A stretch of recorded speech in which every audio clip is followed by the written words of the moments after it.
From Delaware's most award-winning radio news team, this is WDEL Video News. Here's Chris Carl. Among Delaware's top stories for Tuesday, August 7th, indictments of former staffers at the Delaware Psychiatric Center.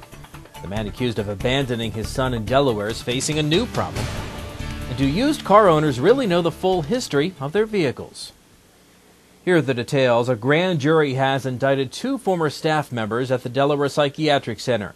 Anthony Legians of Wilmington was indicted on 2 abuse counts for allegedly punching and breaking the jaw of a patient last month. Hospital officials at first said the patient tripped and hit his chin on a bed frame. Last week, state health officials admitted he was a victim of staff abuse. State police say their investigation found evidence that the patient had acted aggressively but was punched without provocation. Meanwhile, court documents show former psychiatric center attendant Woods Etherington of Hockessin was indicted on 3 counts of rape and 6 counts of patient abuse.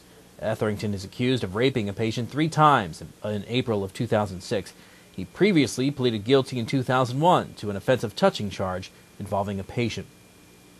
A 30-year-old man is dead following a standoff with police yesterday just outside Clayton. State police went to a home on Hollett's Corner Road around 4 o'clock in the afternoon, where they had reports of an armed man inside who wanted to harm himself. Sometime later, a person inside the home with the man heard a gunshot and left the home. After failing to reach the man either by phone or bullhorn, response team members went inside the home and found the man with an apparent self-inflicted gunshot wound to the head. No word yet on the man's identity. If your kids are in the Brandywine School District, chances are they're doing pretty well. The district's annual progress report from Superintendent Jim Scanlon shows 12 of the district's 18 schools are rated commendable or superior by the feds. Scanlon says getting the other 6 over the hump is going to take some work from teachers, students, and parents. Yeah, from this point, we got to do a couple things. One, we've got to look at where some of our schools have not made AYP in the past and now have. We got to look at some of the things they did. We can learn from them. We also have to make sure we continue to do the good things that we're doing. And we got to make sure that we look at the things we're not doing so well and make sure we correct that. We have 3 schools that we're going to be writing a restructuring plan for. And we got to take a look at use of time, use of instructional strategies to make sure that we're maximizing instructional time in those schools to help kids get over the bar.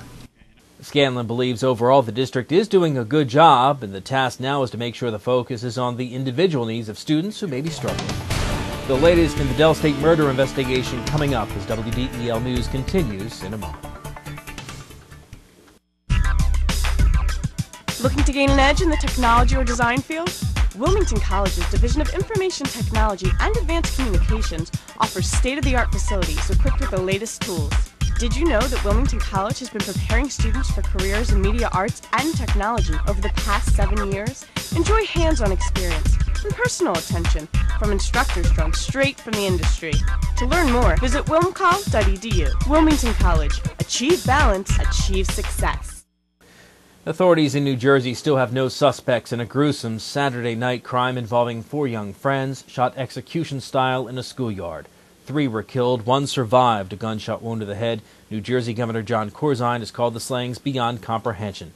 The Saturday night shootings in Newark, New Jersey killed 18-year-old Terrence Ariel, 20-year-old Iafami Hightower, and 20-year-old Deshaun Harvey.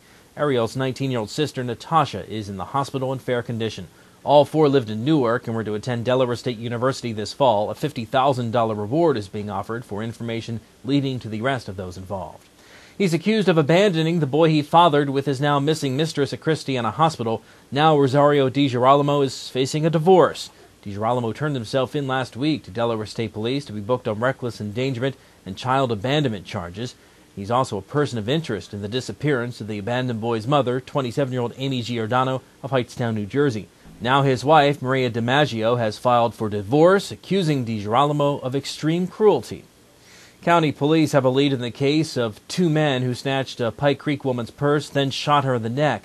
Police have surveillance pictures of the suspects trying to use the victim's credit cards in Chester.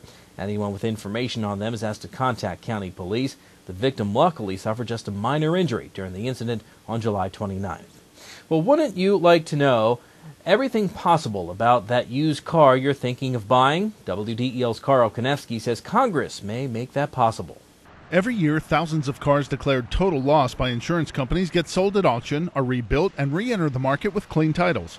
Congressman Castle is co-sponsoring legislation in the House to help protect people from winding up with a car that's had a bad history. This legislation would make the insurance companies report the vehicle identification numbers of all cars which have been declared total loss, so that it's available to dealers, it's available to the public, so that these cars can't go back into commerce unless people understand exactly what it is that they're getting. Bill Willis, owner of Willis Chevrolet in Smyrna, says it's even hard for experts to tell if a car has suffered significant damage, so he likes that insurers will provide specifics about their decision to total a car. Was it a wreck? Was it stolen? Was it a flood? Was it collision?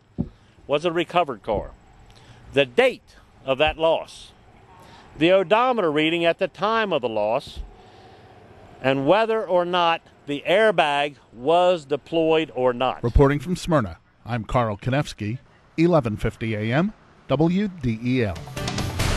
The Blue Hens already dealing with potentially season-ending injuries. WDEL Sports and your Delaware AccuWeather forecast coming up. I'm Peter MacArthur. I'm Melanie Armstrong, and here are Delaware's top stories at the top of the hour. The most complete coverage of the news that matters in Delaware. Every weekday morning, 5:30 till 9 on 1150 AM WDEL. In WDEL Sports, Blue Rocks got some help from a major leaguer last night. WDEL's Sean Green has the highlights. Many Blue Rocks have gone on to the majors in their 15 seasons in Wilmington, but last night it was Kansas City Royals starter Brandon Duckworth getting the start as he rehabs a ribcage injury against Winston-Salem. He'd look sharp in the first inning. This strikeout of Robert Hudson would be followed up 2 batters later with a K of Darren Roberts. Duckworth with 3 strikeouts and 2+ scoreless innings. In the bottom of the 6th inning, it's 2-1 Winston-Salem when Brian McFall would hit this single to left field. That drive-in Mark Maddox tying the game at 2. Bottom of the 7th, 2-2 on in the 2-2 game when Chris McConnell hits this ground ball. The shortstop comes home, but Cody Clark, the creative slide, gets in, and the Blue Rocks have the 3-2 lead. Next pitch, Jose Duarte ground ball right side and through. Jeremy Cleveland scores, and the Rocks go on to the 4-2 win.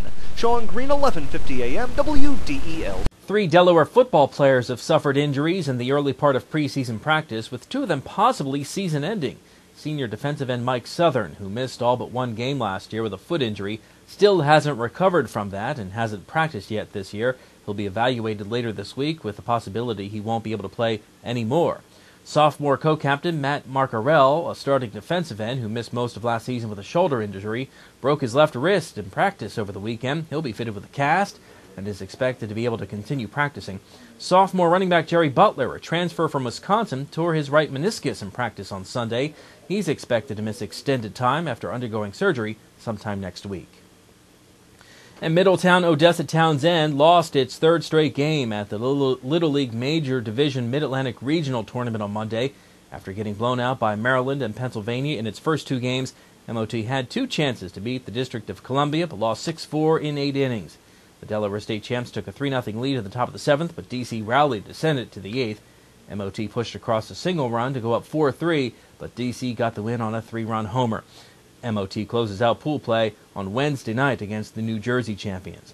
Meantime, MOT staved off elimination in the Little League Baseball Senior Division Eastern Regional on Monday by beating Elkton 4-2 in West Deptford, New Jersey. MOT now is 2-1 in the regional, plays another elimination game today against the loser of last night's game between New York and New Jersey. Your WDEL Delaware AccuWeather forecast: clouds and sun through today, a high reaching 93. Tonight, partly cloudy, low 77. Tomorrow's partly sunny with a stray shower, maybe a thunderstorm as well, high again 93. Get news updates throughout the day, Delaware's top stories at the top of the hour on 1150 AM WDEL or anytime right here at WDEL.com. I'm Chris Carl. Thanks for watching.